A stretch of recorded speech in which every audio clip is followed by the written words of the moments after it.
And welcome back to OPC Season 2. I'm AVRL, joining with me tonight, Pixie, as we're about to get into match number 3, AHQ Esports Club versus the Libalent Supreme, newcomers from Japan, and the only remaining Japanese representative in the OPC. Yeah, and they had a very interesting path to qualification, had a very close series against Talon, but honestly, when it came crunch time, Libalent Supreme performed where Talon Esports did not. Now we have to see how well they're going to perform throughout the entire Season 2, and AHQ stands as a pretty hearty first test for them. Absolutely, AHQ's new lineup, I'm really looking forward to this.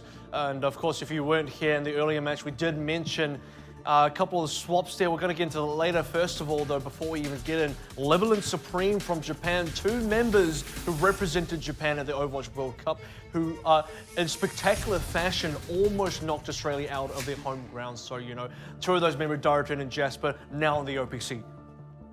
And by the way, we've really gone to the ends of the earth to get the official pronunciation on Daraton, and it is Daraton. It's not like Darton. I don't think I even get it officially correct. It's tricky. Well, I mean, technically, if you were to say it like you're Japanese, you would say syllable. And Daraton is about right. So that is. They also have a different R. We went very much to. Oh yeah. I actually went to Japan. Yeah, I went to Daraton's house and I asked. I asked his mother. I was like, see, how do you say this? You had the right plan, because I was just asking people on the street. Like I didn't get his address before, and then like when I was there, I couldn't use Google because it was in Japanese, and I didn't really think. Right. Yeah, just kind of had to fly home. It wasn't very successful. All right, so yeah, a bit of a tricky name, that one, but we got there in the end. We got there.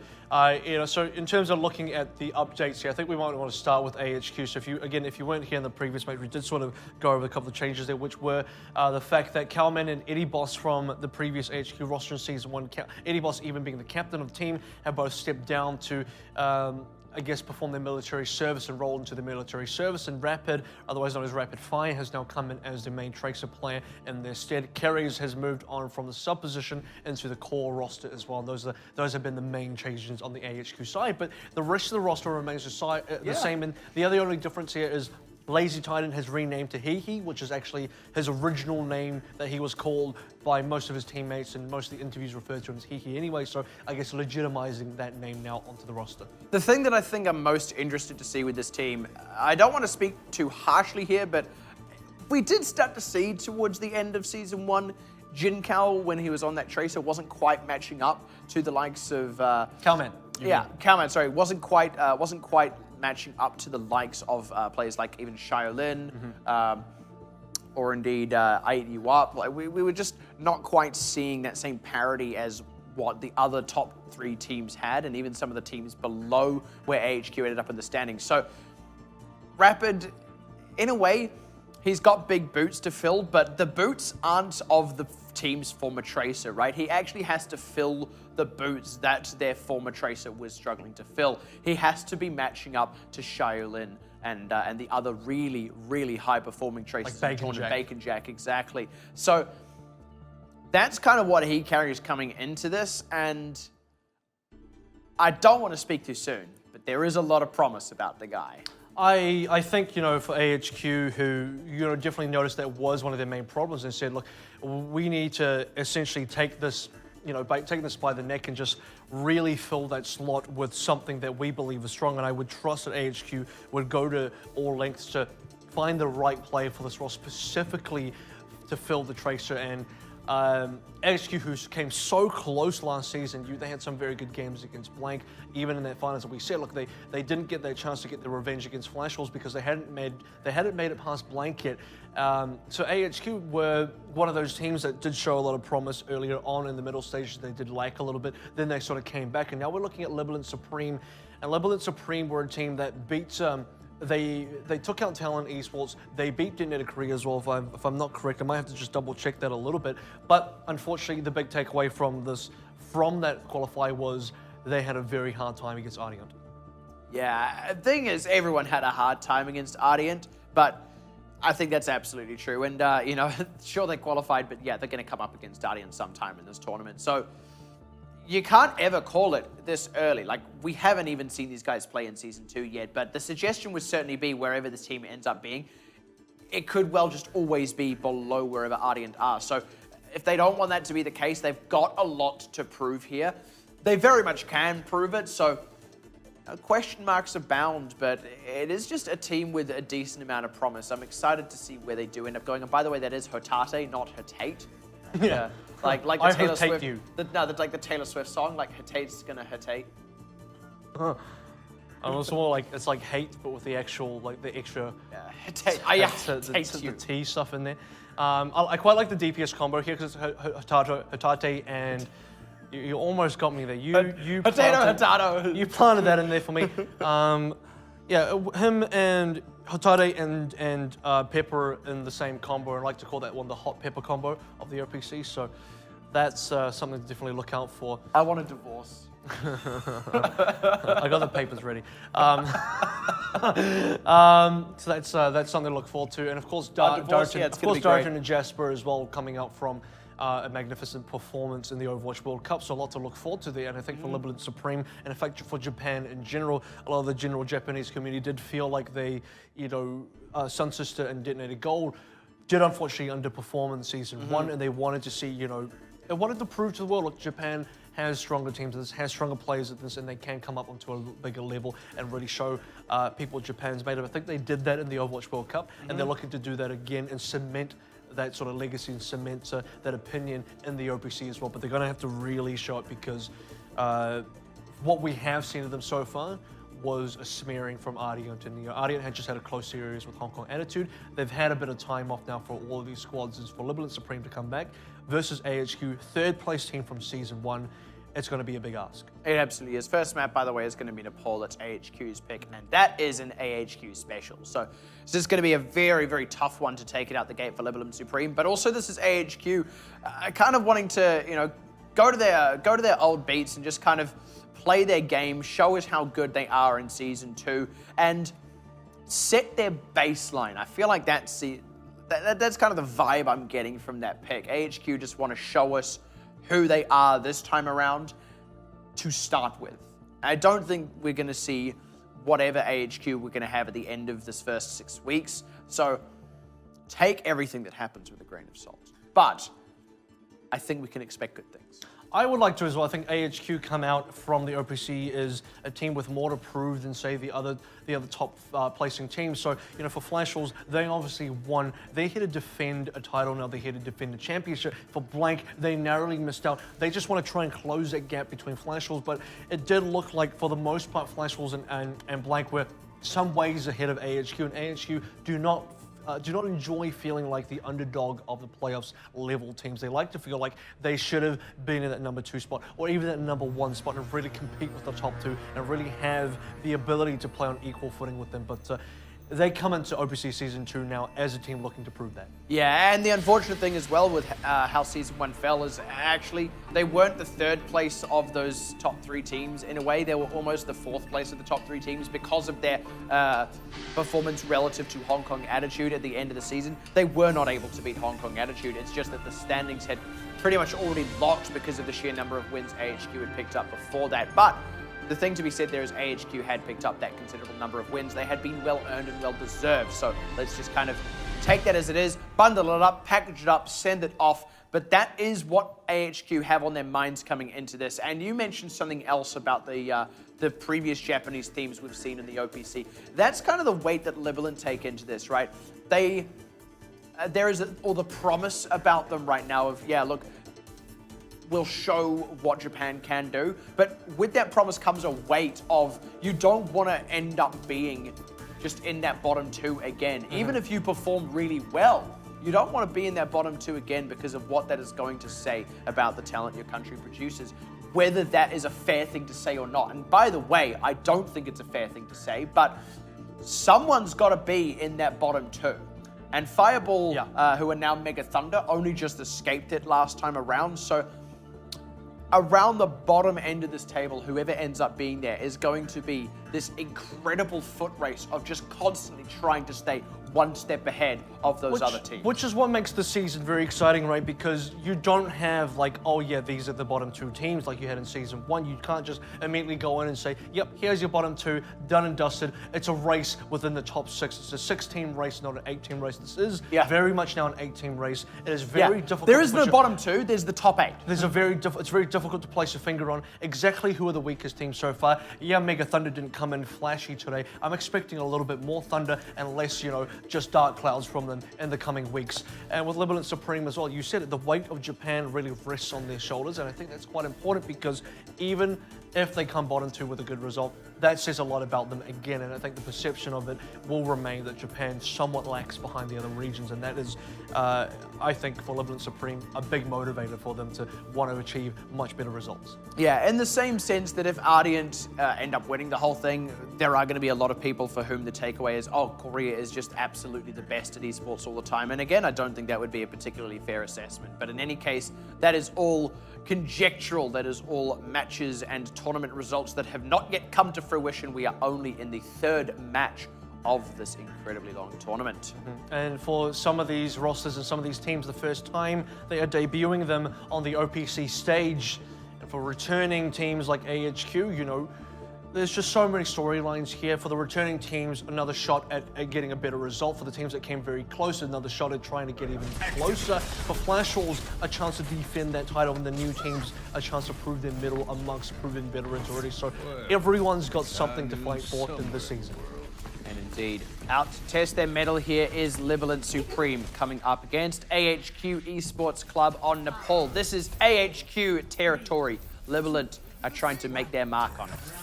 Already coming on through AHQ. Look, we knew them as I guess more of a tank-focused lineup from last season, and they're not shy about it this time around either. Starting things out with the Reinhardt Zaya. This wasn't conventional the last time we watched Nepal in the earlier match.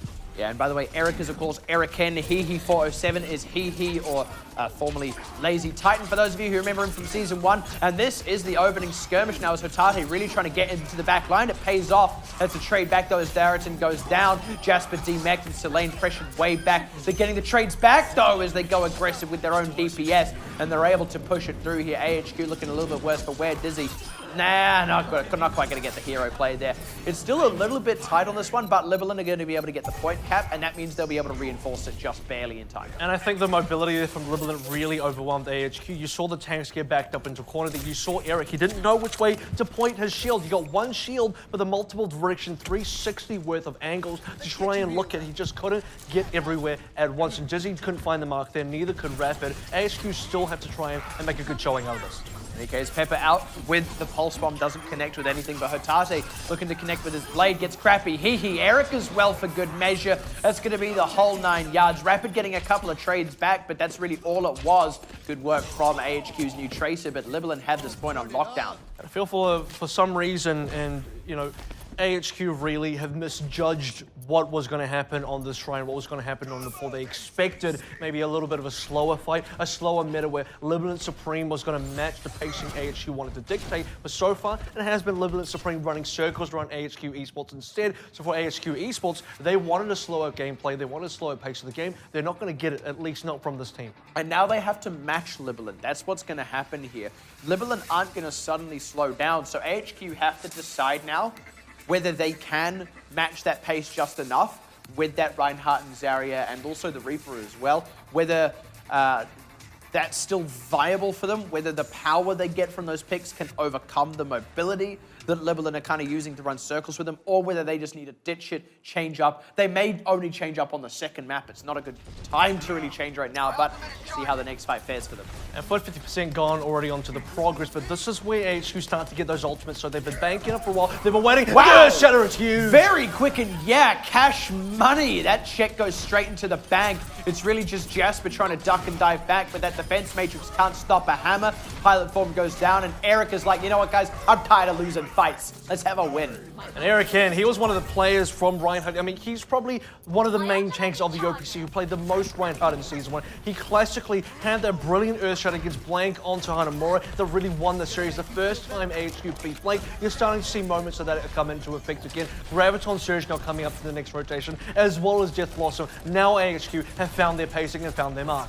Yeah, and look at the aggressive way they're playing. This is what they wanted, to get that early fight so that they could stop Libalent from getting hypermobile, but losing Dizzy gives Libalent a window. The Pepper Blast way wide open. Rapid good trade back, but they need a lot more than just that. Darrington running with that Primal Rage. Oh, what? Good Earth Shatter. Already has it again. Smacks Pepper with the follow-up Fire Strike. Darrington does trade one back onto Eric, and that could be all they need to save themselves, but he with all this charge up wants to close this out here, and now Libalent inches from capturing the point back, but AHQ just pulling it out of nowhere. Eric, once again, he is sick and tired of losing. The GDP in AHQ land is absolutely insane. Ultimate's coming up so often. He just used a Graviton. He's about to get another one. Eric got another Earth Shatter in record time for this team in AHQ. The rotations are so good. Libalent Supreme are hanging on. They had a couple of answers to the threats that AHQ put out, but it's not enough. Dizzy, he died with the Death Blossom, which means he'll get to use it again. I was going to say, by the way, Dizzy died. That's what started the fight, so he's still got that. Keras is already down, though. Hotate going big on this one, gets crappy. Pepper goes down to his counterpart, who also picks the mech. And, oh, that's a great stick by Rapid onto Darrington. That means now suddenly the tide turns away from the favor of Libalent. Dizzy's still alive in this one. They do pick off those two tanks, but Rapid is continuing to do the work and pull the weight onto the healers now. Finally goes down. Libalent may just have the numbers to push it through, but AHQ are going to make them fight for every single inch of it. And while they're doing that, they're going to push themselves up past 95%. Yeah, absolutely. And this is about where it gets deadly for Libalent Supreme. Still trying to hold on to this. 96% is so good. I'd take that over 99%, to be really honest with you. And AHQ, they just they need one fight to sort of get back into this. They're at about 80% of the mark now. Eric's nearly hit his second, or rather his third Earth Shatter of the game. And if he hits an Earth Shatter like he did the first time around, that's going to be a game winner. Yeah, I mean, he's already connected two that have been fantastic. This will be his third. I expect similar connection, but it's going to be a tricky ask. There isn't really anything here to block it, but Darrington going to go in deep to kick this one off. He in trouble off on the side. Goes down. That's great work by Pepper to close that one out. Now, the Earth Shatter is just no good position for it, and Eric knows that he has to back off, has to charge back in so that they can keep the contest alive. He goes for the Earth Shatter, but it's not enough. He's already dead. They're finally getting some trade backs thanks to Rapid and Dizzy. Oh, that is indeed not over. Hotate keeping Dizzy on lockdown though, but he has to close out on Rapid. He indeed does so, and that could be all it needs. It indeed is all it's going to take for Libalent to push it over the line. Oh, wow, what a closeout there. DPS on DPS. And even he wants to keep it going on the Soldier for that moment longer. Hold on, this is a full respawn now. AHQ got their full team back. They've managed to get everyone back here. Now the full squad is in. Eric on the front lines means Libalent Supreme have to try and get past it. They don't have the ultimate self-destruct comes down, but it might not be enough. Yeah, and Darrington is already down. Jasper doesn't get back in the mech, and at the 11th hour, just that extra time respawning and he opting onto the Soldiers so they can throw damage onto the point has totally paid off. 99%, no contest, and what a tight game for what is only one part of our first map of these guys' first match of the tournament. And AHQ, they stuck to their guns there. You got to question their lineup at the start there. They lost a couple of fights quite early, a couple of quite devastating fights, specifically the first one, Libalent Supreme, running circles around this slow squad. But at the end of the way, just like the fable says, Tortoise wins the race. And the here, unfortunately, just had to take a nap in the middle of the road. So for Libalent Supreme, something happened in the middle there. AHQ really caught their stride. Eric's hammers were definitely on point. I don't know how well the last one connected, but the first two, specifically the first one, definitely a fight winner. From then, AHQ were able to get so much leverage, able to just get so much distance with that progress. And for Libalent Supreme, playing from behind for that entire time, they got their mark again, and they were the ones that brought it back when AHQ ran out of ultimates. I want to draw attention to it nice and early. I'm not saving this one for a retrospective. Rapid is totally pulling his weight. Just you watch during this game how much he... I want to see his POV. Yeah, just watch how much he populates the kill feed. Pepper, the first to open it out, taking out Eric. And Libalent, they're keeping that mobility going. Dizzy is trying to heal as much as he can, but no such luck. Gets bumped off the side, only takes Jasper's mech as he goes. And now Eric is only alive because he respawned. Libalent dominating victory on that first one. Jasper takes a dive to reset the mech, and that's the cap. It's a very similar fight to what we saw onto Shrine straight away. The opening fight was Libalent Supreme out in terms of mobility, outpacing AHQ, surrounding AHQ, making AHQ back off into a corner. Except this time, your corner just leads to a death because the other side of that corner is just a cliff that goes into nowhere. This is a good move around, though, by AHQ, so they can get Dizzy up close and personal, and it is starting to pay off. They're really getting the hurt down, but they need to really push out of this room to make it pay off. That is not what they wanted there, as Hotate opens up on the healers. Eric was down. There was no one to protect him. The Death Blossom in the combined space does not do anything. Actually, doesn't use it. It wasn't even the Death Blossom. It just looked like the start of the animation. He was just spinning around a lot, so I think it was Dizzy. It was like, it was Dizzy poor getting man's dizzy. Death Blossom. He was getting dizzy. He was like, get scared of this guy. It's like, he even says it through the mic. He says, I got it soon. Watch out. He's actually got it now. He actually says die, die, die in the mic just to confuse everyone. Wow, Pepper getting the double with the Pulse Bomb is going to take the wind out of AHQ sails before that fight even starts. Jasper back in the mech as well, and now it's just cleanup duty. So, once more, it's two very quick fights similar to what we saw into Shrine. The difference here is that Libalent Supreme doing more progress. AHQ a little bit slower to get things started, a little bit slower on the ultimate side as well. Last time it was the tanks that really sealed the deal and gave them the fight wins. This time, Eric doesn't have the Earth Shatter yet. He's still building up to the Graviton. Everyone else is ready to go. And if the tanks aren't ready to go yet, I think AHQ can't wait any longer. Rapid good flank around the side, but he's wide on the Pulse Bomb. Double sound barriers out now as Dizzy looks for the position. Jasper has to throw out the self-destruct, but he just barely gets in time. Indeed, a Boostio to come out. Nothing caught in that self-destruct as the Graviton out. They're really trading them back and forth, but Darrington staying alive thanks to the Primal Rage could be all it takes, because now they have someone to tank up just that extra bit for Pepper, who is also on the cusp of a Pulse Bomb as Darrington closes out a few. Selene gets one for good measure, and Libalent are going to keep that fight on lockdown as well. Last one for good measure. 99% again, no contest. Libalent tie it up 1-1. AHQ right now, they seem like a bit of a freight train. Once they get going, very hard to stop, and that's what it looked like on Shrine. As soon as the tanks in the front line really did start to get the rotations going, Eric two very quick Earth Shatters. This time around, gets only one Earth Shatter and doesn't even have an opportunity to try and land it. No opportunity to even try and attempt to use the ultimate whatsoever. So the game plan for Libalent Supreme, outpace AHQ and take the early win as quickly as possible. Do not allow this freight train to start its movement onto the rails. And for AHQ, they need to find a quicker game plan. It does seem like they're going to do that with this Tracer soldier lineup with the Winston now instead of the hyper tanks that we're going for before. Yeah, and I mean, that's just the nature of those tanks as well. If you get behind the 8-ball, it's hard to get back in front. If you do, you can often stay in front. That's what happened on Shrine. No such luck, later on. But let's go ahead and see how Village pans out as, again, Libalent wanting to get hyper-aggressive on this opening skirmish. And Dizzy back on the soldier as well is a welcome sight to the AHQ squad. One of the better soldiers, if not the best soldier, coming out of OPC in Season 1. Trading a lot of big things to expect out of this guy. Yeah, and after the Winston trade, no one really getting the better of either team here. Pepper trying to keep the damage around the side. Indeed, peppering them with bullets. Jasper demegged, and that could be all it takes to swing it. But Kara's going down. Means that may not quite be so. They're desperately trying to close it out before they lose too many members. And Pepper going down and Hotate as well to follow. There is Rapid in that kill feed, like I said, will be all it takes for AHQ to get themselves on this point. Yeah, Rapid already used his Pulse Bomb there before anyone else even got an ultimate. Already onto 40%. I mean, Pepper's sitting on this Pulse Bomb and Rapid's nearly onto a second. He's halfway there to a second. Dizzy did a decent amount of work there. Despite Rapid populating the kill feed like you said that he would, Dizzy was the one that really lowered everyone's HP, really melted them down, and Rapid was the one that cleaned them up at the end of the day. Early cap on out from AHQ, stark difference from the performance on Shrine and Sanctum. Now we're having Pepper and Rapid have a bit of a gentleman's duel, but Dizzy getting picked off early is bad news bears for AHQ. Crappy follows him to grave.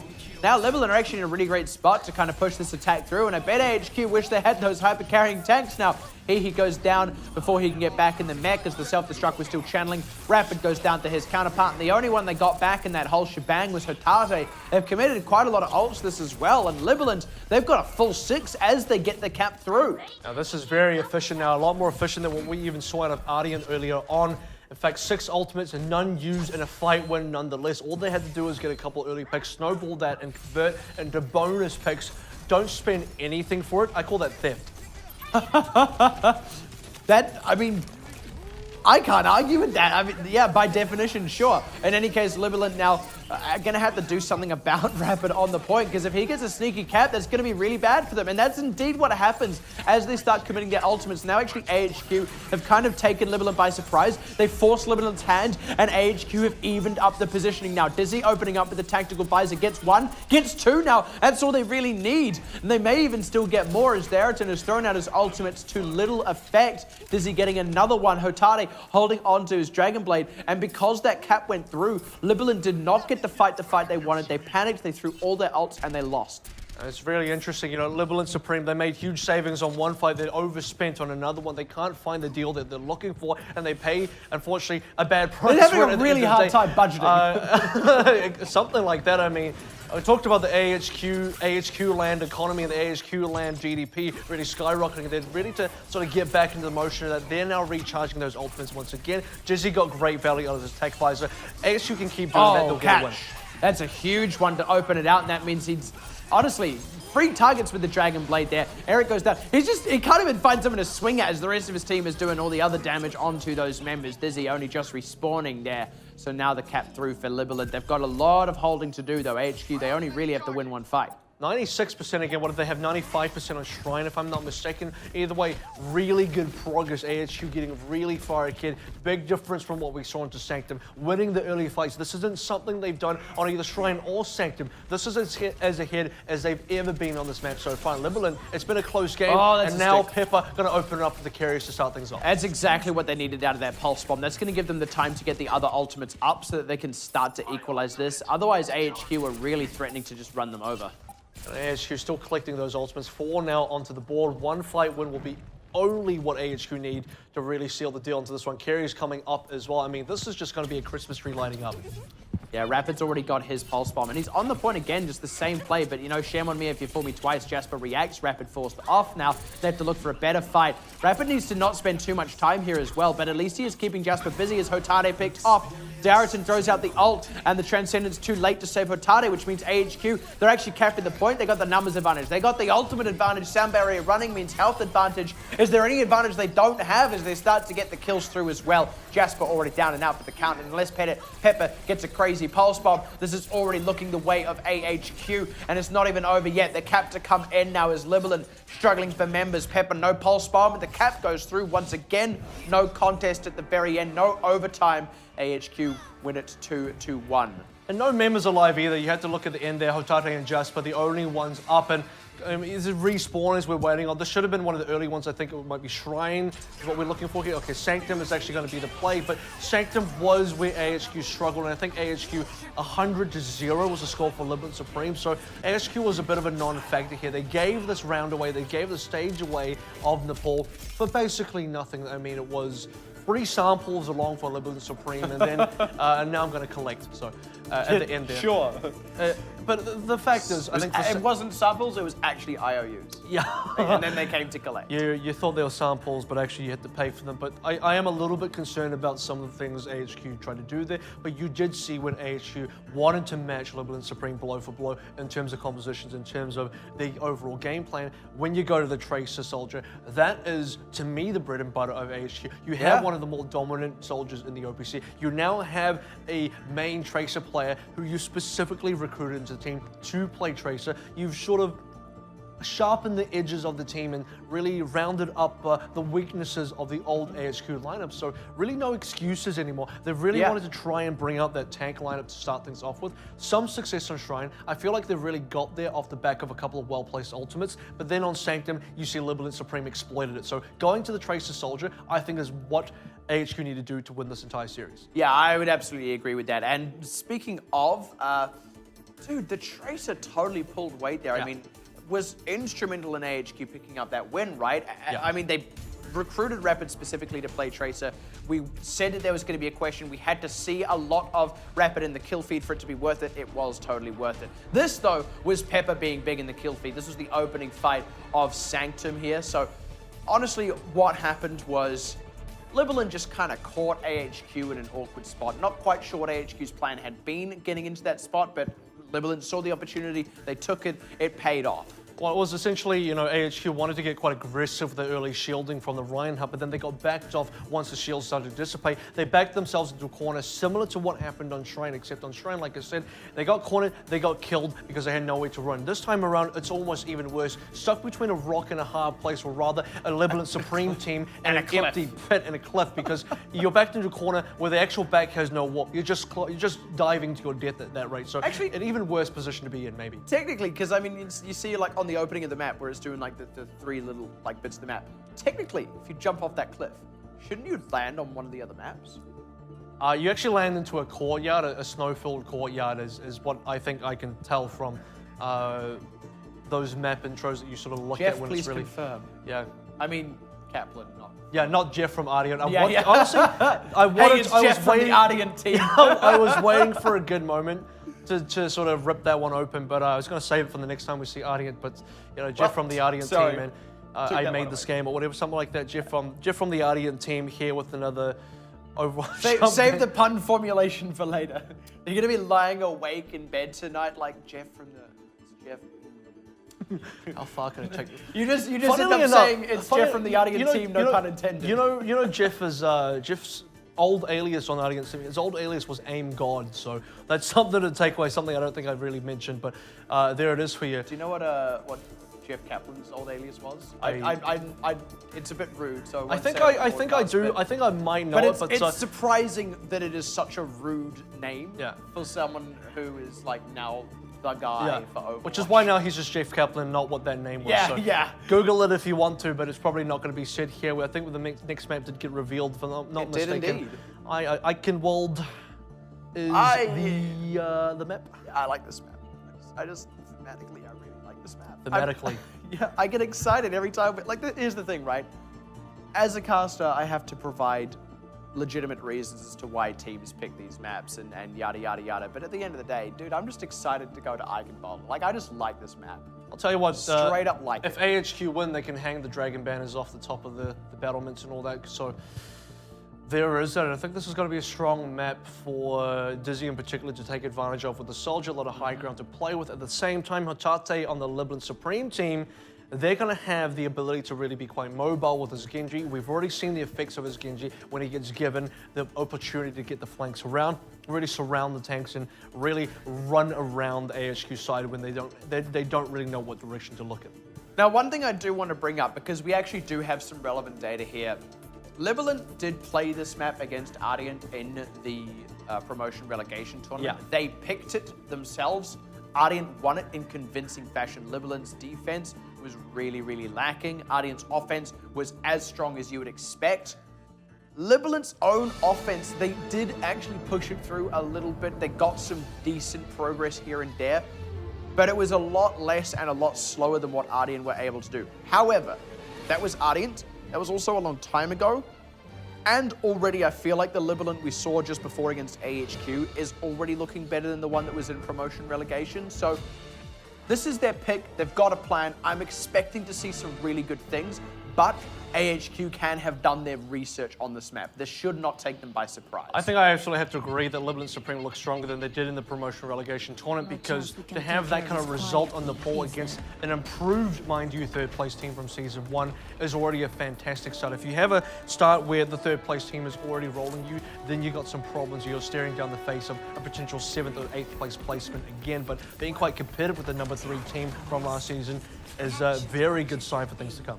It's an extremely good sign, and this is interesting out the gate. Dizzy on the McCree. I like that. I do indeed. I mean, the hero for me is about 50-50 in general cases, but Dizzy's McCree, that's something to really watch out for. I think you'll see why. Hopefully you'll see why, because he is one of those hit scam I was hoping players. he'd get a bunch of headshots. That's why I was quiet for a moment there. I was like, come on, just like shoot Hotate while he's... Yeah, you really want to hear that ding. That satisfying ding. It really is satisfying, isn't it? I played a chunk of McCree for a while there, but in any case, there it is opening up. It's actually Keras of all people that gets the first kill. Hotate gets one back, but it's not really enough as he himself goes down. Keres is actually the one to watch out for. All the things we said about Dizzy were a complete lie. He finally gets one at the end, but really his team just hands it to him. Well, Libalent Supreme believe the same thing. They all looked at Dizzy as well. In the meantime, Keres and Rapid on the sides, they were the ones doing the damage, and Eric as well into the front lines. These are the guys that are really, I guess, pushing this team along. Dizzy's kind of there. You're going to get baited into playing against Dizzy. When you're playing against Flash Halls, the same sort of problem applies. You're going to get baited into playing to Zonda. That's the game plan of both teams. Yeah, that was a really spicy fight at the end, actually. But Dizzy now with that Deadeye is going to have a lot of zoning potential. Rapid as well in a great position here as he tries to get some damage done to Selene. Not having the easiest time of it as he would like. Does respect the positioning. Yeah, respects the positioning, but they're harassing Libalent. Libalent aren't really able to play for the cart just yet, so AHQ can kind of make themselves all the space they need. So still, you know, Dizzy picks up his first kill of the game. He gets punished. Gets killed in return for it. But again, we talk about Keres gets like his 8. We talk about Keres, we talk about Eric, and these are the guys picking up everything else. And we talk about the economy of AHQ, and once again, in full effect. I mean, this is like the golden bank. This is like the iron bank of OPC happening right here. Yeah, like there is a very low unemployment rate right now in the AHQ Esports house. Have you seen their house? It's actually fantastic. Oh, yeah. And like their economy is just it's an absolute powerhouse right now. Well, let's see what Rapid does with this pulse bomb. Oh, does a lot. That's what he does. Yeah, wow. That is just absolutely incredible. Forcing out the Transcendence as well from Selene. They get some trades while that's running though, so they make it work for them. And interesting, HQ have actually opted to hold on to the remainder of their ults, given that those kills went over. I think that is very disciplined by them. They take the loss on the chin, happy to force out that defensive ultimate. Now they come in with a ton of ults. So, you know, after the initial hype of the Dizzy McCree has somewhat dissipated, I would actually like to see him back on something like a Soldier, something a little bit more consistent, where we know it's a known quantity in terms of both his own performance and also what the hero itself can output. Because so far on Dizzy, aside from the one kill that he did get, he needs to get like a huge Deadeye or something here, but otherwise, this McCree has not really had the effect that I think a lot of people might have expected. Good heavens, would you look at the time? But he can't quite seem to get an eyeball on the team. Finally gets Keisuke, it's better than nothing, but the sound barrier had already gone out. They're really trying to close out more on Darrington. It's going to make it hard for Dizzy. Oh, no way! Ooh, that's a last-second contest out of Jasper, but he hasn't really got much of a team to join him now. So, wow. They can finish it. They absolutely can. I mean, they've already got the kills through, but absolutely bamboozled Libalent. I mean, rapid in terms of Tracer, rapid in terms of Tracer in the gameplay, but also rapid in, like, I'm going to push the cart really fast as well. Right into the nose of Libalent Supreme. Sneaks it right to the exit, and we're already on to the third cap, and Libalent don't even know what hit him. Otade off onto the Doomfist pick up now. That is how they want to try and hold down the fort for the end here. Now Rapid already with the pulse bomb. Yeah, a lot of walls indeed. You need some good punching targets. You absolutely don't want to be flashbanged in the middle of your punches. One of the few things that actually does stop you up, so gotta be careful on that one. Early kill into Crap, he does make an early statement. Doomfist is here to stay. Libalent Supreme want to make this whole happen. Yeah, Rapid also went wide with the pulse bomb. Dizzy did go down after Otade had actually gone for his first charge in, but in any case, he's got the Deadeye to get that zoning out.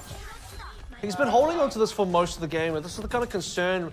We talk about rotations and ult cycling for AHQ. This is the one ult they haven't cycled, the one ult they haven't used yet. In fact, no, he did use it one time before, but he got Keisuke and that was it. So he has got this one quite quickly, but in any case, you're right, they haven't used it as much, and even now he's really just having more of a time just with the straight up left clicking to throw the damage down. And yeah, that is so satisfying. You're completely right. Now he's going to move up ahead, get a good position, and zone with the Deadeye. This is what they want the McCree for at the end here. Hopefully he didn't get spotted either. Does have a little bit of backup with Tracer, the rapid fire team on the combo. Where's the flashbang? No support, unfortunately. That could have been a pickup.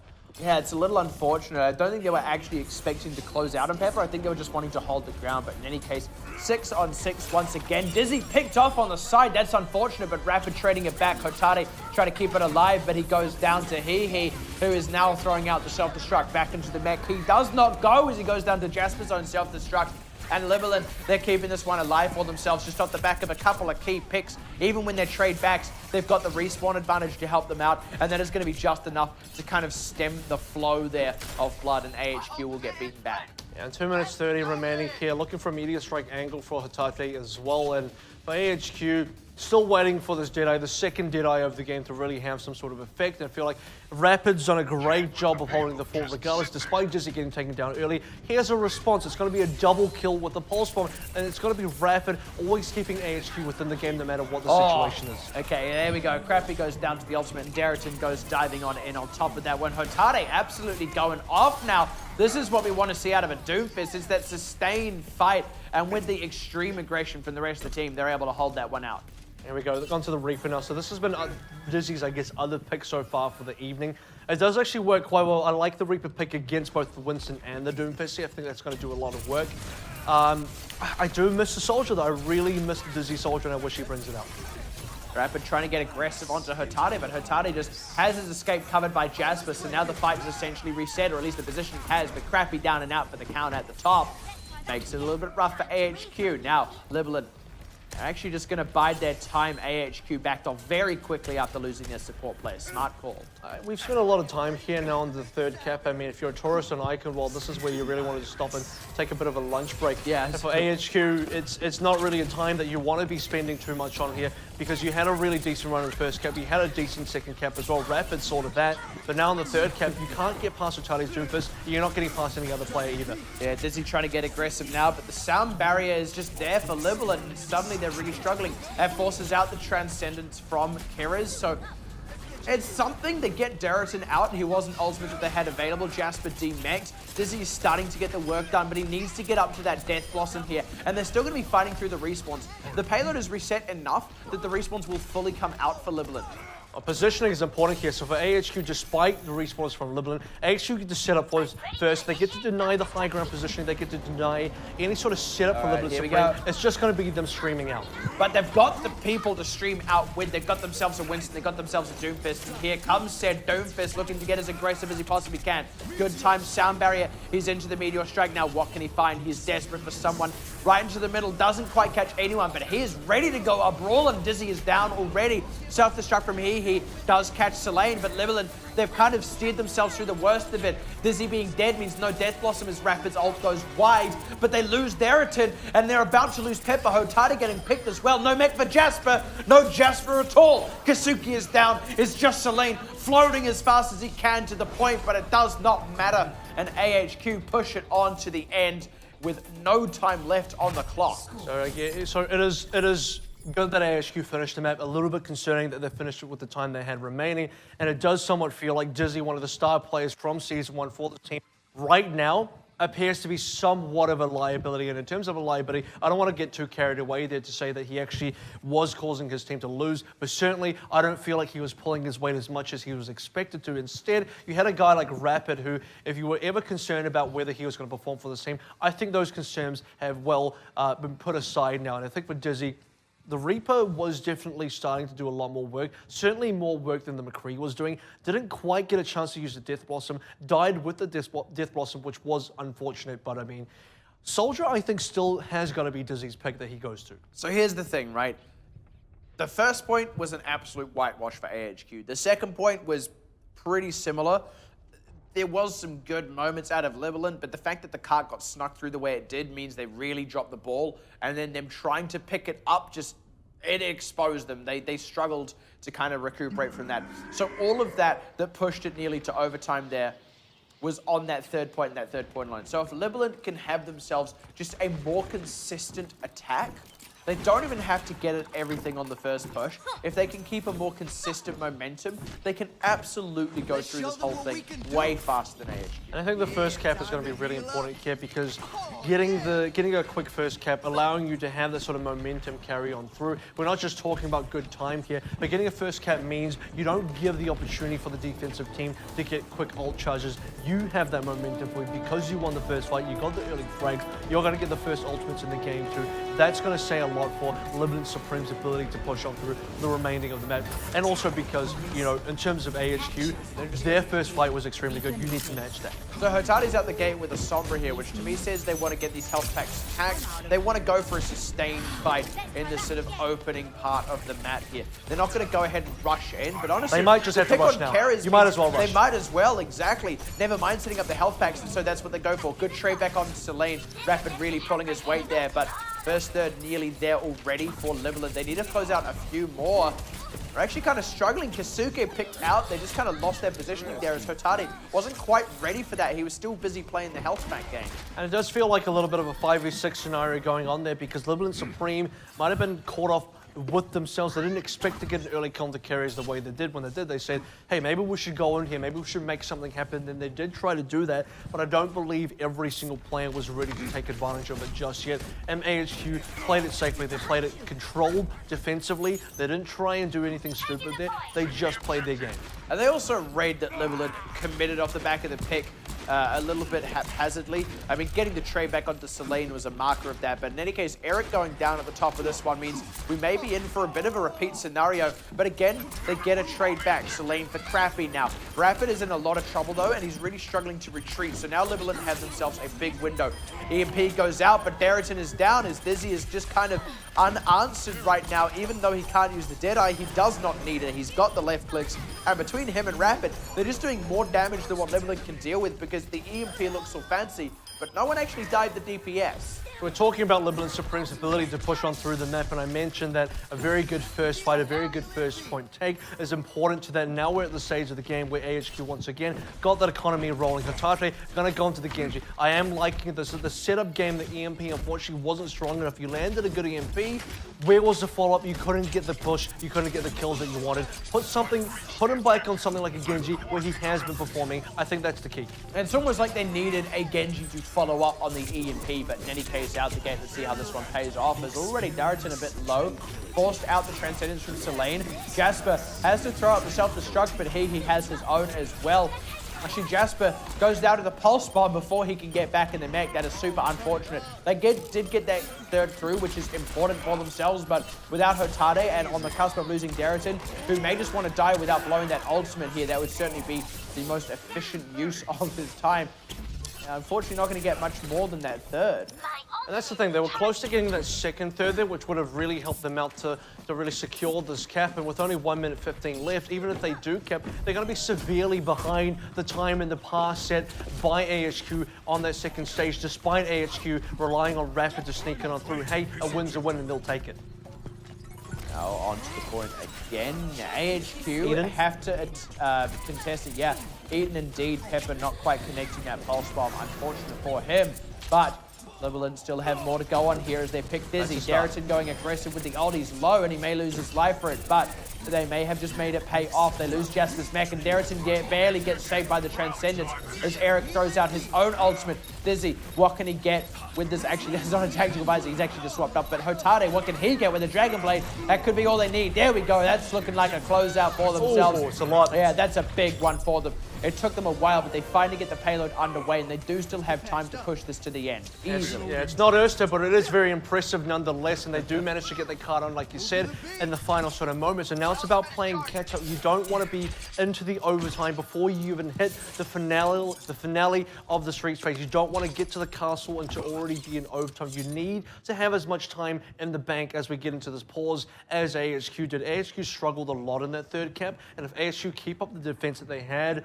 in that first cap defense, specifically now as Dizzy does go into that soldier, we are also expecting AHQ to have a good third point hold as well, which means for Libalent Supreme, every second counts now. Every second really does count, and I think the thing that can push it over the line for them is if you look at the ultimates available, Libalent is sitting on a Pulse Bomb, AHQ is sitting on a Transcendence, and those are two very different ultimates. You're not going to use a Transcendence to counter out a Pulse Bomb. Unless you're the Zen that gets stuck. Yeah, exactly. That's the only situation, which means, honestly, the Pulse Bomb can stick onto anyone else who gets one shot by it, as long as it's not the Zenyatta, and they can create a numbers advantage, they can create all that momentum they need, but they really do need to stick that one. Otherwise, they're going to be relying on just a straight-up brawl, which is neither here nor there, especially with the other team having a Transcendence at their disposal. You don't want to end up in that situation if you're Libalent, and you certainly don't want to get ground to a halt where you charge up ults, because they're actually a long way away from most of them. And I feel like the reality of the situation does rest on the Libalent players' faces. I think you can tell they understand exactly the situation that they're in. They are behind. They realize they're behind. They're crawling, and they're trying now to attempt to crawl back into a position where they can win the game. And it does somewhat feel like we're back in Nepal a little bit. We're back onto what was the last? I believe it was Village. Was it? I'm not mistaken. There, you're back onto Village. And you start to feel like, oh, we're in this losing position. We won Sanctum quite convincingly. Now what are we going to do to try and close out this game? You don't want to be a team that has the peaks and troughs where it's more troughs, unfortunately, than peaks. You peak in the sort of area where it's good for you, but you don't peak where you actually need to secure the game and win it. Yeah, and here's the thing as well, something that's going to come into play here.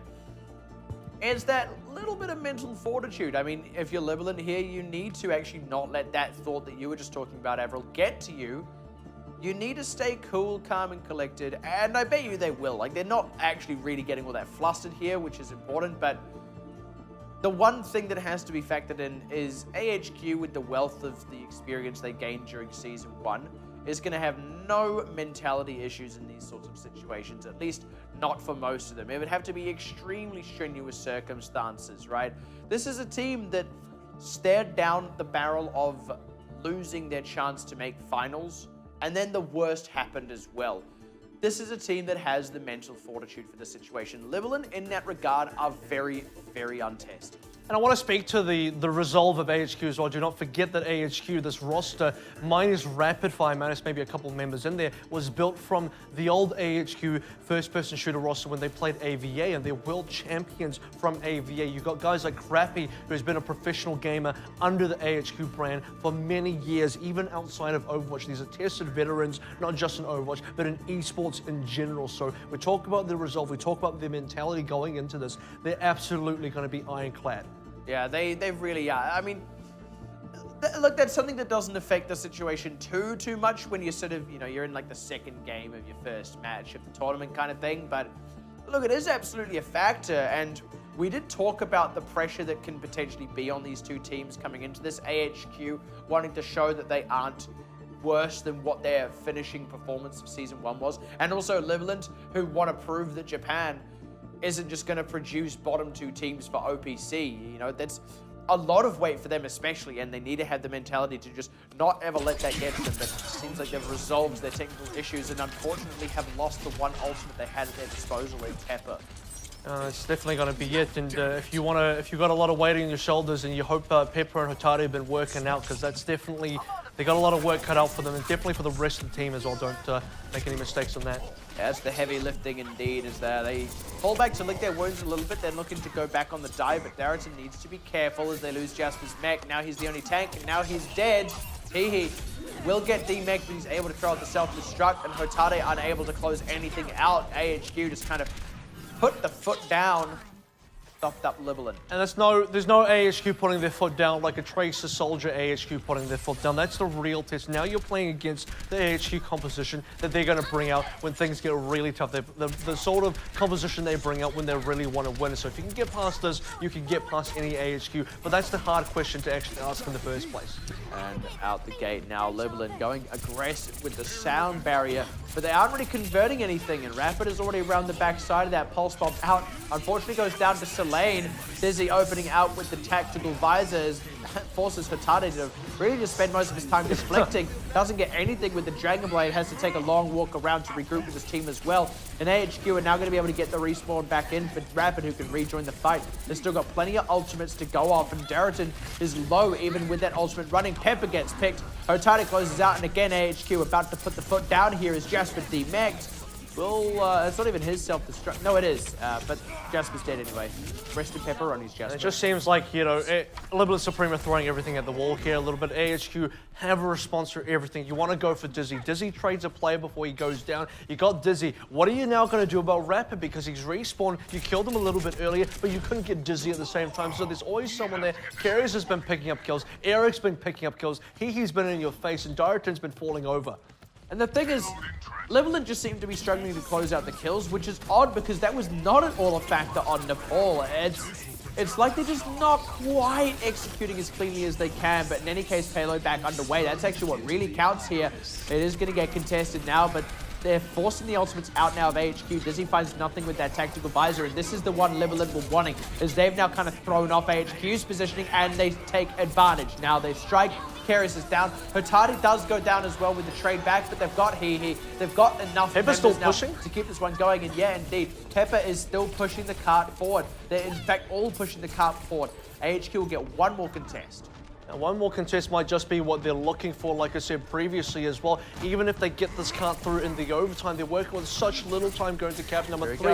Everything's just working against Libalent Supreme here. Pulse Bomb out, doesn't catch anyone, but it does zone for a moment. They need to get the kills through, though, as they lose He's Mac. That is not great. Selene goes down. AHQ, that's the sort of thing that they need here with the Transcendence running now. Rapid with the Pulse Bomb available, needs to get something good, and indeed he does. He gets Darrington, and now it's looking rough for Libalent Supreme as they're losing all the members. Jasper, no mech, no life, no hope. Pepper goes down. No one's on the payload, and they get stopped up before even capping the second point. There it is. Give AHQ an inch and they'll take a mile off here. So Libalent Supreme not quite enough to really cap on through. It's a little bit disappointing they didn't get the streets phase done through. I would have liked to have seen what the sort of their attempt to really get the third cap would have been, because I know they had a rather more improved defense against AHQ. They really stopped AHQ in their tracks there. That is probably where they had the most success. I wanted to see, in fact, more interesting, how AHQ was going to handle that third cap as well. But I think the first point was really where the story of the entire match fell, which is AHQ having a great first cap and Libalent Supreme unfortunately taking a very long time. And all of that momentum definitely carries through in the second cap, and that's what made the difference for both teams. That was very different to what we saw in Nepal, by the way. Nepal actually came extremely close. I mean, I feel like Nepal could have very easily even been a 2-0 for Libalent had a couple of fights just gone slightly differently, right? Eichenwalde, not so much. That was much more in the way of AHQ. And this is, by the way, with Nepal generally being considered to be a good map for AHQ and Eichenwalde being Libalent's pick, you would therefore expected it as a good map for them in some fashion, but the opposite has kind of proved a little bit true, and AHQ are actually the team that is 2-0 up in spite of everything anyway. So right now, if you're Libalent, you don't get this next map pick. It's going to be Assault. You've really got to consider what went wrong in Eichenwalde, what went right in Nepal, and just figure it out. The problem here for Assault is you are playing a game mode that is far more similar to Hybrid than you are going to be into sort of the Control. You're not going to see another Control in this series. So for Libalent Supreme, if Control is the only place we can have a decent advantage or a decent game against AHQ, then you only got to get one shot at that. And if you haven't won that map, even if it's going to be your best Control, even if it's going to be your best game mode, you're going to struggle for everything else. We're going to get into a couple of replays now. So starting things off with the initial push on through from AHQ, I believe, and the early kills really set the tone here. Hotati doesn't really even get an opportunity to find anything with that EMP. Yeah, and the thing is, Pepper was just a little bit caught as he was trying to go over the flank. That's kind of one of the risks you do run with the Tracer, is actually the Zenyatta can get a couple of good headshots on you, or even just a good string of body shots and you go down. That's what happened, and then Darrington saw the opportunity to dive as well, did so. From there, it's just the numbers advantage played itself out. What's interesting is Libalent Supreme had the exact same take on their opening pick. They got the kill with the Zenyatta Fireball, as the community likes to call it, with the right click. That's kind of what it feels like. You just get completely annihilated in one shot. And they had a very different sort of response. I mean, they weren't able to capitalize and get the convert into second kills, third kills, fourth kills, and then suddenly take the cap. They got the kill. Maybe we're a little bit surprised they even got the kill and weren't in a position to do anything about it. Hotati on the Sombra certainly wasn't able to get in there. It was about to get into the second replay now. And this is now AHQ attempting to push the card on through with Dizzy freshly changed onto the Reaper. This is where we started to see something very much work for Libalent, and a lot of it was Hotati on that Doomfist. He was very much able to keep the fights going, to keep the brawls alive, but this time around, Dizzy was finally able to pull the weight that he'd been needing on that Reaper. He also did so very close to Death Blossom, and I believe this replay goes long enough, we'll see how he was able to use that to help close the game out, but unfortunately we don't quite. But basically, up until that point, they'd really made the Doomfist work for them. They'd also shut down Dizzy a lot. The one fight, Dizzy was able to go off and Hotati didn't. Complete opposite result. And if that's what these games hinge on, then that's something that both of these teams need to respect about each other. I think Hotate's Doomfist shut down Dizzy to the point where Dizzy's McCree was ineffective anymore, but I think it was ineffective for the majority of the game anyway, so it kind of just sealed the deal on what was originally something that wasn't working. So it forced Dizzy to go into Reaper, which is then effective against the Doomfist. Not only that, but Rapid was unanswered by Hotate, despite anything Hotate was playing. So all round, a very difficult game to play. Now we're going to go into what maybe the third and maybe final replay here. It's going to be the other side. Much more of a struggle to get the attack on through for Libalent Supreme than the other side around what we saw. Yeah, and the reality is, by the time Hotate actually went in with the Dragon Blade, there was no mech. Dizzy was already dead. Rapid was low and zoned off to the side. Actually, this was AHQ already in disarray, so it wasn't like Hotate just suddenly found something. They had at least done some groundwork, but here is where Hotate was able to get really into the thick of things. Most of AHQ was often that side building, kind of licking their wounds, and had it not been for that Dragon Blade, probably would have been able to come out and sort of go for a recontest. Whether it would have been a successful recontest, totally different story. They were at a numbers disadvantage, but Hotate took the opportunity to clean that up, and it was very well timed. So what is interesting about that fight was, just quickly before we get in, was Dizzy died very late, so I'm surprised Libalent Supreme weren't able to take high ground before Dizzy was able to reset up against it. Now this is a little bit later on in the sort of the same phase of the game. You see Libalent Supreme try and keep the push going through. Pepper's trying to channel a little bit of the Rapid in there, sneak the cart towards the end. Maybe he's having none of that because he's still contesting. Meanwhile, Soldier, Dizzy's still on the high ground, a little bit uncontested here, and it is going to be one more time Hotate trying to get something done. Dizzy shuts them down immediately, so this guy's been just shooting Genjis out of the air, but it is still Libalent Supreme just kind of overpowering AHQ in these sort of final moments, but they don't have enough gas in the tank themselves to actually push it on through to the end. And the thing is, right, AHQ kind of died at exactly the right time. They died just that they were barely able to get the contest in here from Eric, and from here, they got a couple of quick kills. There were not many ultimates available here for Libalent after they'd already kind of thrown out that self-destructing sound barrier, which really came a bit too early. They didn't convert the kills onto the few members that were there early from AHQ, and they sort of suddenly went, you know what? We've actually got this opportunity. Let's take it. Let's run with it. And that's exactly what they did here. They had the resources that Libalent no longer had available. And from there, again, it's just kind of playing out the advantage. And Self-Destruct didn't really pick up anybody. The sound barrier for Libalent Supreme was good to keep everyone in the game, but they're not getting any kills off that, which is a bit of a concern, a bit of an issue. Carries coming with the final Transcendence is what really sealed it for AHQ, as they sort of just blew everyone off the cart in the final moments and made sure no one got that cap on through. And again, it is still interesting to consider what may or may not have happened had the cap gone through. What would have happened on that the third phase of the game? Would AHQ's defense still been extremely solid? Does Libalent Supreme have a much better game in that sort of third phase of the map as well? But a lot of questions that will have to be answered in future matches for Libalent Supreme, as currently they're 0-2 down in the series. Yeah, it's looking a little bit rough for them. And again, I kind of want to go back to something I said just a moment ago. Actually, Nepal came really close. It was even technically close to being a 2-0 for Libalent, because actually they were looking really good on the first map until Eric got not one but two incredible Earth Shatters. And quickly even too. Then, yeah, and even then, it came down to a 99-99 situation. Then they had a convincing win, and then they had a close loss. So it's like, yeah, look, maybe this series could have been 1-1, but that was would have been a close win, which, by the way, in reality, they also didn't get. That's what really counts at the end of the day. Let's not forget that. And then a loss, and it was not a close loss. So when you're staring down now this Assault, which I said this before, is not going to be your pick, you as Libalent need to kind of figure out what worked on Nepal and figure out how you can channel that into here and just kind of shutter away what was causing you to struggle on Eichenwalde. AHQ are now 2-0 up into the series, and the pride of Japan ready to rest on the shoulders of Libalent Supreme as they look to come back into the third map, which will actually be AHQ's pick as well, and that's going to be coming up very, very soon. Assault will be the next map, and after the break, we'll see what it is. Thank you for sticking through that break with us as we're about to head into map number 3 of AHQ Esports Club versus Libalent Supreme. So far, 2-0 is the scoreline.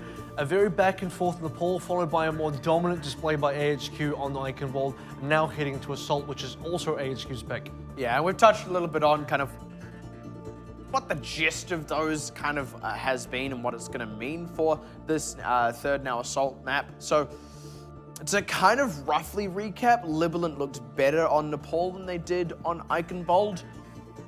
I think the thing I kind of want to take away from that is like, I think there are two narratives that could potentially emerge from that. One is you could take it away that Libalent are strongest on control, and that wasn't quite enough to overcome AHQ. The other one you could take is they had a good showing and they've kind of struggled since then, and you could say, oh, well, this third one's going to be quote unquote even worse. There are a couple of ways I think you can interpret what has happened so far, but if you want to have the positive opinion of this, then you can say, look, they came close on Nepal, they just need to channel that, and maybe they can make it work here in Hanamura. I definitely think for Libalent Supreme, they need to fall back on where the strengths are as a team, and the map pick does in fact come on through from AHQ. It is Hanamura. And what I got to say about the Hanamura pick for AHQ is this was one of their better maps in OPC Season 1. This was classically the map where they took down Blank for the first time in a very spectacular fashion. Yeah. And also, if I'm getting the team correct here, the map where they had an absolutely fantastic take where I believe really jogging deep into the recess of my memory now, where it was a setup where they had 2/3 of the first cap already gone through. They capped it through, and it was a time-bank scenario where they only needed the first cap or the third of the second and through as well. So they sort of went through cap number 1, then immediately jumped to the cap number 2, and just got it in one fell swoop. I recall the one you mean. Scenario. So a really unique sort of game that AHQ had, which was something that quite significant that you don't see very often, which was quite impressive to me. But, by the way, Blank currently have the record for fastest cap on Eichenwalde. Yeah. Sorry, on Hanamura in a professional Overwatch. Which almost got taken by Ardion the week after. And Yeah. Like, not even the week after, like days after. It was yeah, and that was like in the semi-final against AHQ. So, but in any case, yeah, no, AHQ, they are good at Hanamura. Don't get me wrong. Yeah, you actually raised an interesting point, and I do actually remember the game you're talking about in that second example there. I'm going to go out on a limb and say most of our viewers don't, but yeah, the point is really AHQ are good at Hanamura. They are, I think the most notable thing about that is they're exceptionally good at snowballing onto the second point, because it's quite important, I think, on Hanamura especially, and setting up their first point such that they can snowball. They are very good at drawing out that one extra ultimate from the defending team on the first point so that they have that extra advantage for the second point. I think for AHQ as well, you know, this is a preferable... This is a brutal start to the game, by the way. Map. And how do you, by the way, like, you know, when you really fall down there, it looks a lot less dangerous compared to some of the other maps. You don't have an infinite pit like you do on Nepal for some of the caps. It's very much you fall into a little bit of grass, maybe fly through some leaves on a tree, which is, by the way, still deadly, but not certainly as deadly as what you see elsewhere. I think it's more than enough to kill you. I think the exception would be like Mercy could probably just float down safely, and Diva could probably just land in the mech. I think you'd be alright. But like for everyone else, yeah, okay, I see it. Like it could cripple you for life, which means you're not going to be able to get back in the fight. You might as well be dead. So this is now another map with a lot of exploitable high ground, which Dizzy I expect to really take advantage of. He was one of the more craftier soldier players that really knew his way around this map. Indeed, AHQ already getting onto the point on the offense. He's helpful. Yeah, that's great. Though, as Dizzy goes down there, so Kasuke got picked off for that. They get Jasper's mech as well, but honestly, AHQ need to get just a little bit more than that if this is going to be worthwhile. You know, they do have to break the defense here. So far, you know, they are able to get picks, but it kind of looks like a little bit of Eichenwalde all over again. You deal with Dizzy, you actually find the pick, which was surprising because Dizzy didn't get any help from Hiki or anybody else, but you don't have an answer for the other members, and that is also, you know, that's a little bit concerning. So getting the rest of these kills now, this is where they're really going to be able to take a scap. Yeah, now they have Libalent getting all over the point. I mean, AHQ, they actually kind of held on to it for a good while there. They looked like they were even enough, but they actually just took a step too far back, and Libalent realized that they could kind of draw them out onto that cliff, you know, make it so they couldn't take any further steps, and suddenly AHQ just kind of found themselves going, oh, wait, what now? And yeah, that is very unfortunate. So Lane had to take the first cap, Swan another second cap. And like the slowest member Just as well. floating there. Actually, the impact of this, you might not realize it, but the impact of this is this fact that you can't actually snowball your way onto the second cap. Now, because you had to pick up Celine, both your support gears had to come in a little bit later. You give AHQ that much needed time to set up. Now Libalent looking to get aggressive onto the second point in earnest. They do have a good number of ultimates. That's a very quick commit out of Carriers to try and get something done before the Floods unleashed, but it gets unleashed anyway, finally able to take out Hotate, but that's all they've really got so far. Libalent desperately need to get a third off this, which does mean they need to close out a couple more, but now AHQ have the stall tools available with Hehe and Eric. They throw out both of them for good measure as Eric picks up Selene, and that major signal the retreat for Libalent here. Indeed it does, as they lose their members to Eric. My goodness, putting the team on his back. Couldn't do it with the nano boost, he just does it with his fists.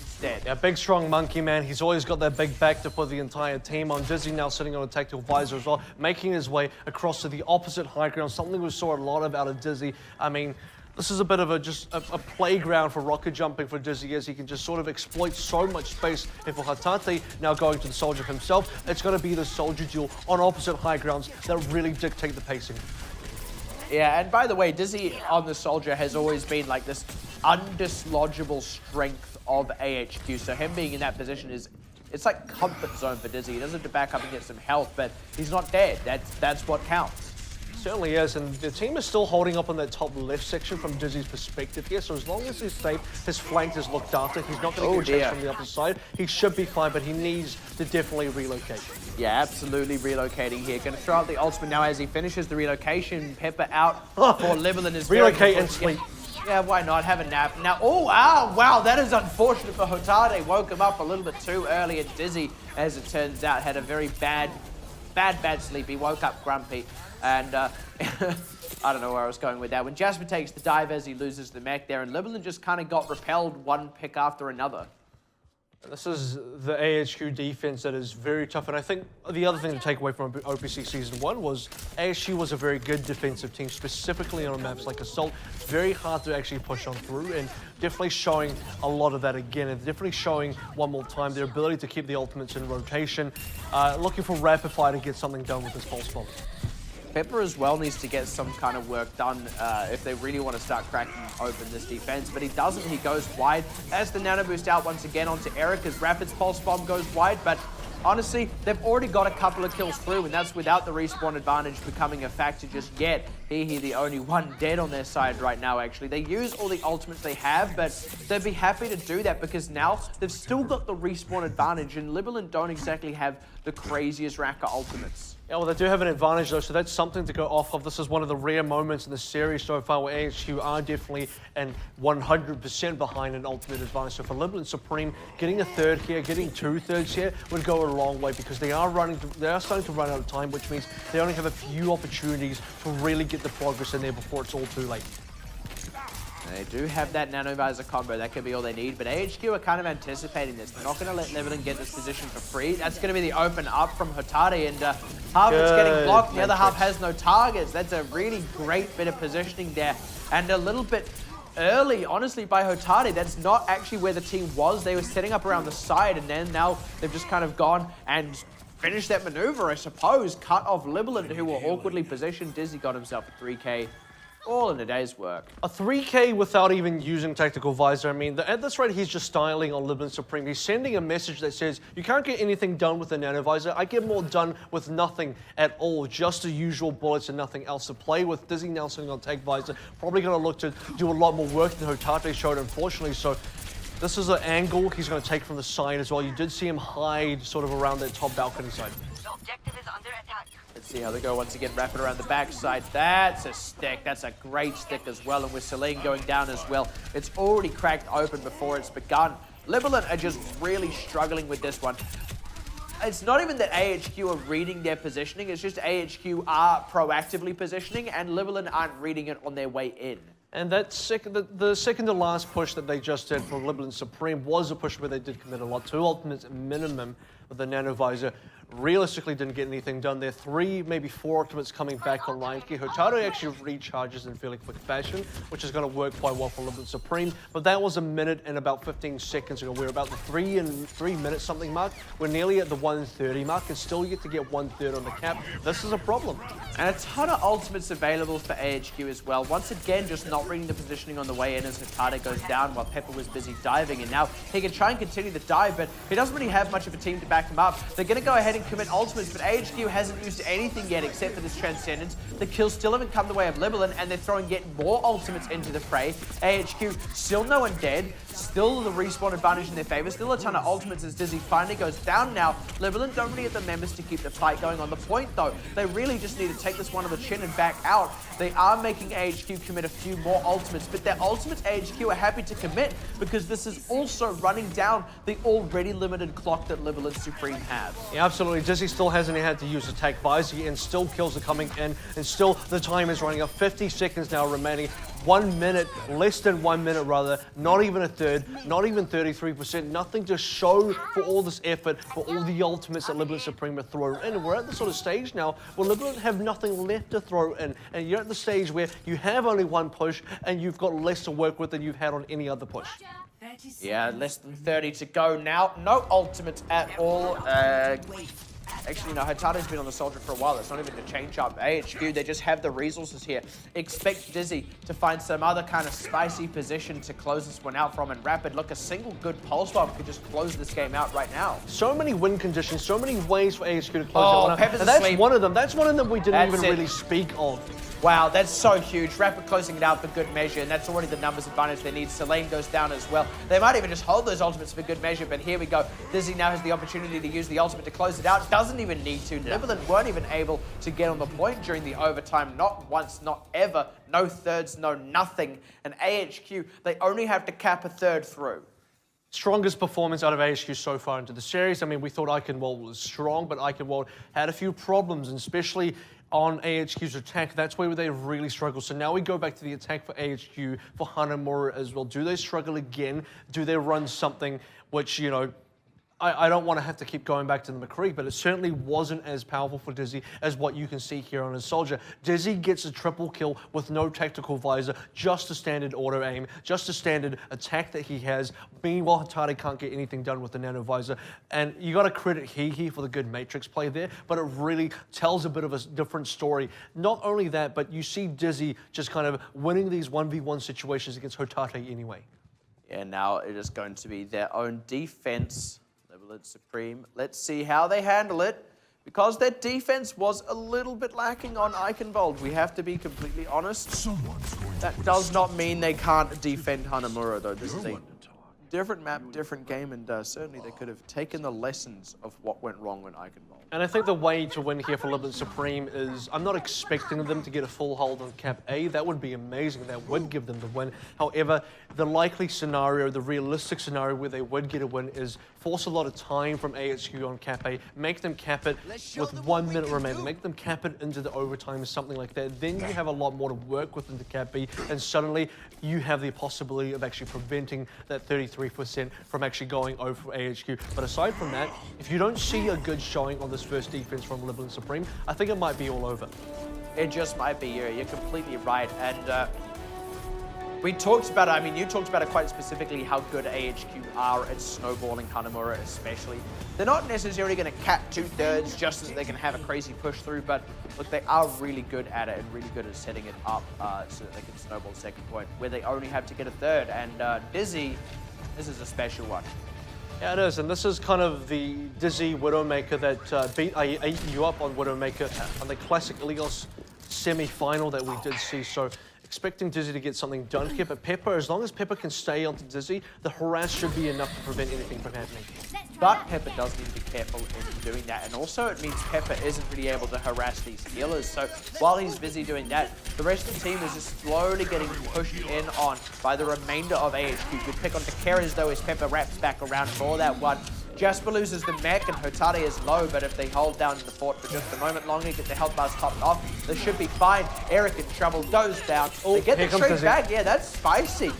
They could have got a little bit more. They had some low members there, but wow, they're able to get into this one now, and Dizzy has the positioning now on this side. So if anyone from Libalent pokes their head out just a bit too far, they are in trouble.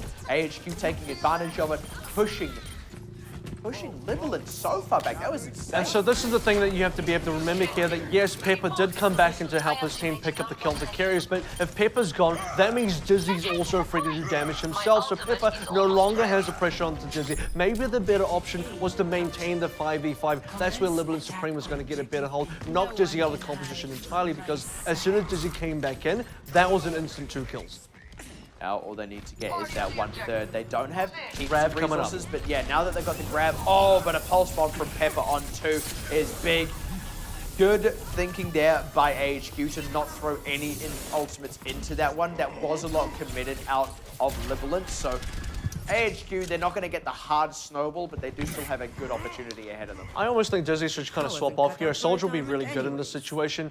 And there it is. The Soldier does come out because you have already used the Widowmaker ultimate. You used the Infra Sight. You're not going to have any more use. Now, Dizzy setting up the Soldier is going to be way better. You have Rapid Fire using Death Blossom into the Graviton Surge, or maybe just the Graviton Surge even on its own will be enough to seal the deal, because 1/3 is exactly what AHQ got to cap, and they've got a lot of tools to make it happen. All right, now here we go. There is the grab, but they haven't really got... That can eat. Yeah, I think it might have. did. Yes, it did. That is disastrous. That is one of the big tools they had, but Dizzy gets his counterpart in Hotade anyway. No one's actually died yet, so they lose that big resource, but it's not the end of the world. They're keeping the fight going, and now they want to get that fight going on the point as Dizzy finds another one. Hotade will respawn Endo. They need to get a few more kills than this, and the ultimates are there for Libalent now, especially with Darrington finding Rapid, and Eric is just kind of stuck on the side. All these healers, but what an Earth Shatter. That could be all they need. Oh, the close in from Hotade to close him out before he's able to get any more kills. Shutdown. That is a big shutdown, but honestly, this just means it's trades back and forth now, and that might not be enough for AHQ because they're looking a little bit lean on members. Busy trying to keep this run going, though. He is not going to go down Another without a fight. grab. Yeah, another grab, and the ultimate is nearly there from Dizzy. This could be the one they need. Look at the charge on that as well. They're back on the point once again now, and all throws out the grab, loses his life, but they've got the ultimate from Dizzy from wherever he wants to commit it, and the members are just slowly trickling onto the point from Libalent. Rapid gets a 3K. That could be all they need. They don't even use the tactical visor, and AHQ push it on through in spectacular fashion. Don't even have to use the tactical visor. It's about the story for the whole of Hanamura, because so many times, in fact, I might even extend It's like, that. look, man, no visor. Yeah, I might even extend that onto a little bit of Eichenwalde, because Dizzy just has these moments where, like I said previously, outduels Hotade in the Soldier versus Soldier 1v1, has the better visors when he does decide to use it, but in general, his plays don't even require it. This might just be one of those plays where tactical visor was available, but he gets the kills without it anyway. It indeed is, and this is where Hotade had tried to commit his own tactical visor, by the way. So, honestly, it just kind of went haywire for them. That entire position for Libalent, they didn't read AHQ's positioning. They didn't really think about what they were committing into where, and it did seem like their execution, or at least their patience and forethought, started to disappear from Nepal onward, which is unfortunate, but in my honest opinion, it is there. They just need to be a bit more disciplined. And I think this is an impressive AHQ lineup as well. I think all round, despite the Nepal performance, which I think can be sharpened up from the fact that some of the compositions they were trying to run there felt a little bit riskier, and that includes Eichenwalde as well. But as soon as they sort of dropped that and put Dizzy back on the Soldier, it was a lot more consistent. Even Dizzy on the Widow had some really great shots in there, but that might be something you might not want to pull out against another team like Flash Wolves, or maybe Artie and maybe Blank Esports later on as well. So for AHQ, so far, impressive, very clean Hanamura. If they keep playing like that, this is definitely a playoffs team. Arguably, yeah. I mean, like you said, there are still the questions about how they'll go against Blank and Flash Wolves, who they both struggled to beat. Also against Hong Kong Attitude, by the way, and then there's Arden in the mix. But yes, this is the strong performance that AHQ wanted to start this season. Strong performance. Let's take a look at the second cap with 5 seconds left to go for, I believe it was, it is the last attack for Libalent Supreme as we're about to hit that overtime. Yeah, and here's the thing, I mentioned this as well, no one was actually able to touch the point in that overtime, which is a little unfortunate, and it just goes to show where these fights were kind of happening. They were happening before Libalent was really in the position to fight. They wanted to be taking the fights to the point itself, or at the very least, picking the spot to fight on the way, but that was never happening. Whatever they were trying to set up for, like I said, AHQ were reading it and just cutting it off. And it's a big difference from Libalent Supreme on the first cap because they were able to find Dizzy quite early. And I said Dizzy's one of those players that it's quite hard to knock off. He's very good on this map, but he had no support. Now we're going to get into the next replay, which is... this is actually the same replay. Oh, is it actually? Yeah. No, you're right. It is actually the same replay, the final moments, and they just couldn't find any way to get on. And I think you said it already quite well. There's not too much to add to this, except for the fact that they had a great opening on the first cap, but they couldn't transition to the second cap, despite the amount of time. I think at around the 3-minute or 3:30-minute mark, I said, okay, you know, this is their time. They can try and throw some things at the wall here, maybe get a third, and they really need to get a third within the next push, and then maybe get a second, third, and third, and work their way through. But getting nothing and not even getting 33% throughout the entire game, that's going to really hurt you. Yeah, this was their successful attack, though. So this was really interesting from AHQ, I mean. The interesting thing here is Keras died. We mentioned that when Pepper was able to get the wraparound, but they demexed Jasper, and because of that, they didn't really have the defensive capability to keep Pepper and Hotate in the fight. They had to be positioned quite far back. That gave AHQ the space to occupy, and now you see them moving in to take that space with Rapid, plus they get the nano boost onto Hehe, who, by the way, at this point has a ton of charge. And from there, it's just kind of beating back the defense. Keras rejoins his team about now. You can see him just off in the distance. He's able to get a line of sight to the point because his team had occupied it, so they were also able to mitigate him having to walk all the way back from spawn. Honestly, on the whole, AHQ just played it really, really patiently, really, really simply on their offense. And because... didn't even need the snowball. And because Pepper took the pressure off of Dizzy on the Widowmaker as well, because the positioning was already forced back onto the point, you weren't able to outposition in a way where Dizzy wasn't going to be effective. You didn't have enough members of remaining to actually replace that pressure back onto Dizzy. So whatever actually happens on the camp, Dizzy was always going to be 100% uncontested. He was always going to get those free shots, and only within a matter of time, he gets the 2 kills onto both tanks, and that's all he needs to do. If he gets nothing done after that, he's already done his job. So, you know, for AHQ, it was just execution. They knew what the game plan was, and they did it. Exactly, and like I said, it feels like Libalent's execution started to lack a little bit, and also just their read of the situation. Look, your execution, by the way, isn't just playing your own game. It's anticipating what game your enemy is going to play so that you can play your own game. And I feel like that's the part of the equation that Libalent just struggled with a bit. This is going to be now the push on coming through from AHQ. This might be the successful push. And I think Eric has a little bit of struggles here. He wanted to use his Earth Shadow a lot earlier. You actually see him later on get caught into the corner here. He's actually caught between the spawn room and also a lot of players. He gets pushed back by, I believe it was Durriton, and eventually finds a hammer, gets kept alive for a very long time. Meanwhile, Dizzy's positioning on the top, absolutely fantastic. Once again, unchallenged. Doesn't matter if he's playing Widow, doesn't matter if he's playing Soldier. It has been very difficult for Alice to get to him no matter what. And an interesting thing happened in that fight as well. When Jasper threw out the self-destruct, all the members of AHQ scattered because they didn't want to be caught by it. But instead of picking off the scattered members, Libalent also scattered. And what that actually meant was it allowed Dizzy to gain that high ground you were just talking about, which he still had up until this point. They were able to keep Rapid on the low ground where they needed him. They were able to keep Hehe in the fight because no one from Libalent targeted anyone in particular when AHQ were forced to abandon the position they had when the self-destruct went out. It's great that they placed the self-destruct in such a place that they could make AHQ do that. That's exactly what you want, short of just getting a 6K with your self-destruct, but you do need to have that bit of follow-up. And again, it's that just falling slightly short on the execution and perhaps not quite reading what it is the enemy team is doing to try and stop your plan from going. A little bit of desperation towards the end there as well. You do see Hotate come out with the Widowmaker. He got the kill onto Hehe, but that's about all he got. And the reason he comes out with the Widowmaker versus anything else, say a Genji, is because at that sort of stage, you know the win condition is there for AHQ. They have carries on the Ana and Dizzy on the Soldier on the high ground and no way to contest. So Widowmaker, the only thing left they can do for that is we're about to head now into the interview with Rapid, and I'll be translating this one over. So let's introduce ourselves first. See the new player.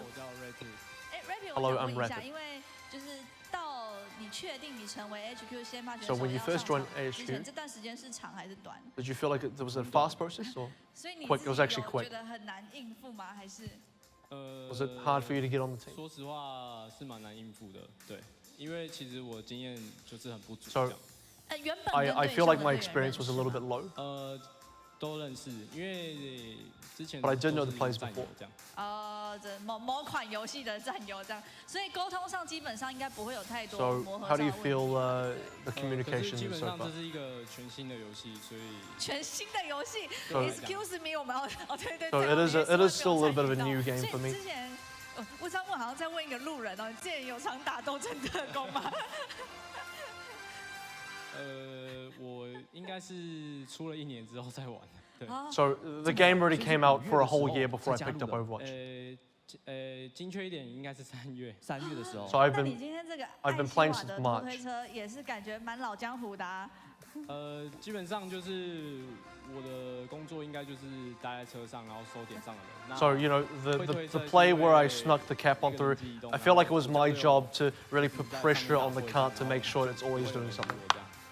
那刚刚有地图上面的一个问题哦，那我想问一下，在 There's a 尼泊 problem 尔，你们前2张图出一个地 on 推 the 阵， pole. 也是平推阵的时候， You 遇 had 到 the 一些 tank 劣势 lineup. 的状态。那你们第3张是怎么去做调试的？ So what did you fix in that Nepal game? 基本上我的位置比较固定。那 So I knew my position well. 队友们觉得要用什么方式应战，对。 So we were just trying to find 角色池有限的关系 a。way with that composition 然后再来 and 第二个 where I 问题 needed 就是 position to try 之 and win 前 that. 曹南有说你之前在别的战队，应该说别的队里面的话是担任安纳普主委。那你在转到闪光这个 So you used to be an Ana player in other 有什么 teams. 比较 Now you're a 难调试 Tracer 点 player. 就是转变上面有遇到一些困难。 So what's been 每只角 difficult? 色基本上观念都不太一样。那 So it is a very different role to what I'm used to. 看大量的影片，然后 So I've watched a lot of vlogs. 吸收才会就是进入状况这样。所以 And I've 基 had 本 to 上 practice a lot. 要精通一只角色非常难。对，我觉得。 But 所以 it 你 has 队 it 里 has 面 been tough to 会 learn. 分担抠的责任吗？还是你会专心听抠？我应 You 该 do much 是 calling? 会专心听扣，因为队上的其他 Calling 队友 pressure 们 isn't on me 都 too much. 经验比较足。 I 对 think there's more experienced 好，那这个 players 问题 that 就是 handle that. 哦，今天这一个蛮老套的问题啊。感觉你要问一个超烂的问题了，请就是说。今天第1天上场，你给自己打几分？ So this is your first time on stage. How do you rate your performance? 超难回答。应该是59分吧，因为 I feel like 59 out of 100. 因为感觉上自己快要及格，就是有东西没做好，所以 So I 我就 feel like 觉 I 得 made a few 应该是不及 mistakes. 格对。但整体来说，你觉得你加入 AHQ 战力是提升的吧？你跟我说降低，我真的会很尴尬哦。How about you know 因为 your 之 time 前 at 双胞 HQ? 胎他们跟我的风格其实很不一样， So 所以 the style of 应该 AHQ 说我加 from 入之后 with the 整个 twins and from me 体 now 系 has 什 been 么 different. 之类的风格什么的都不太一样，所以我队友也比较辛苦，所以我觉得应该是下降。不会，不要，开幕战第1天就这样子，我跟 But 你 it 讲， has- 有 it 时 has 候 been 呢 a bit of a 队伍 change 换 up 了一 from 些 the 新 lineup 成员， in 那个 terms 整个 of 风格 play 带 styles 起来 and 不一 teams 样， as well. 其实反而会打得更好，就是他们不会守旧在之前的阵容，反而会因为你打出一个新的样子啊，所以之后好好加油，不要让大家看衰，好不好？ So you know, 好好努力。 Unico says, you know, I hope you keep on improving and don't feel like you need to be pressured to hold up the torch from the previous 2 players at all and keep doing what you're doing and basically keep on going through. So there it is. He's actually a much newer player to the game than I had originally anticipated. He only started playing since March this year, so And like only just started playing Tracer like pretty much now. About 20 minutes ago. yeah, something like, you know, I just jumped on a ranked game and warmed up right before this. So. Yeah. But cracked out Tracer for the first time. I feel like I did 59 out of 100. Yeah. Above average, but not very much above. Very humble response though, because I feel like he Very in specific terms- response. in terms of 59.93625. But it's like I feel like the amount of weight that he carried on the team was more than 59 out of 100. I felt like could he have played better? Yeah, sure, he's Probably. not Bacon Jack quite yet. Everyone could play better. But no one is quite Bacon Jack quite yet. Unless you're Bacon Jack. Not that even Bacon Jack. Yeah, no, Bacon Jack's not even Bacon Jack. not even yet. his final So, so that's kind of the thing. So I think for Rapid, for a player that has more recently joined the AHQ line, more recently, gotten into this game as well, he's got some way to go, and it's exciting to see how far he can go. Yeah, exactly. Yeah, and I kind of touched on it as well. Look how much he populated the kill feed. But on the whole, look, like we said, AHQ, they've done what they came here to do Yep. on day one. They've set a precedent. They aren't just going to backslide their way through the rankings. The Twins are out through necessity. They've got some replacements. They're gelled quite nicely here. This still looks and feels a lot like the same AHQ, but with that little bit more flexibility, and I feel like they've got a few stronger members in a couple of key places. I see good things out of AHQ, and suddenly that top 3, top 4 is a very contentious area. Yeah, and for a new OPC season where everyone's fighting for it with, you know, I think in a very competitive nature, everyone can really try and get there. It's no longer a season where, yep, we know who the best 3 teams are straight from the get-go. I think it's going to be quite difficult to define that now. So before we do anything else, I think we want to recap the entire evening, day 1 of OPC Season 2. Let's check out the first match. It was Mega Thunder versus Machi Esports, and Machi took that one out 3-0 in, I think, a lot more of a convincing fashion than what a lot of people would have thought. I think Mega Thunder need to be able to go away today, really look at their team a little bit, re-watch some of the games, and kind of figure out what they need to come back and improve, because there were some shining gems in there, namely within Moffat, who I think really impressed with his tracer play. We're going to go into match 2 as well. Hong Kong Attitude versus Ardian, and I think you had a few thoughts on the way Hong Kong Attitude really approached this, as well as Ardian's victory at the end. Yeah, and the kind of thing established by this is, you know, again, these are 2 of the teams that we're maybe feeling have that top 4 material in them, and what we're waiting on now is actually what Season 1's top 3 look like et al. And the final match of the evening that we've just had, AHQ Esports Club versus Libalent Supreme. AHQ and Libalent very competitive on Nepal, and started to fall away for Libalent as we went into Eichenwalde, then Hanamura. Unfortunately, a one-team show affair for AHQ. Libalent there just to spectate. So we'll have to look for a little bit more life in Libalent Supreme as they come into matches for tomorrow, which is what I'm going to get to next, because tomorrow we can expect Machi taking on AHQ to start things off, which will be interesting. Hong Kong Attitude against Mega Thunder, and then rounding out the day, Libalent Supreme versus Ardian, the rematch. And if Libalent Supreme got a tough match today, it's not over for them this weekend. Yeah, tomorrow is going to be really tricky. And yeah, rematch indeed. I kind of touched on it briefly when we saw them against AHQ and Eichenwalde, but look, last time those teams met, it did not go well. Libalent, after losing to Ardian, had to really brawl their way against Talon Esports to actually qualify for OPC. They already come into this with a lot of weight, a lot of things to prove, both for their country and indeed just for themselves. So coming up against Ardian tomorrow, win or lose, they've got to have a good showing. So we're now seeing 6 out of the 8 teams in the OPC. Flash Wolves still to come on to Sunday. Blank Esports still to come next week in week 2 of the OPC Season 2. But that just about wraps up day 1. Pretty exciting games all around. Very good to see some of the new rosters and seeing how they're doing. Very competitive games despite the scorelines. It's 3-0 across the board. Doesn't really feel like it's 3-0. So I can't really wait to see what happens tomorrow. I've been AVRL. This has been Pixie joining with me tonight, and we cannot wait to see what happens in OPC Season 2.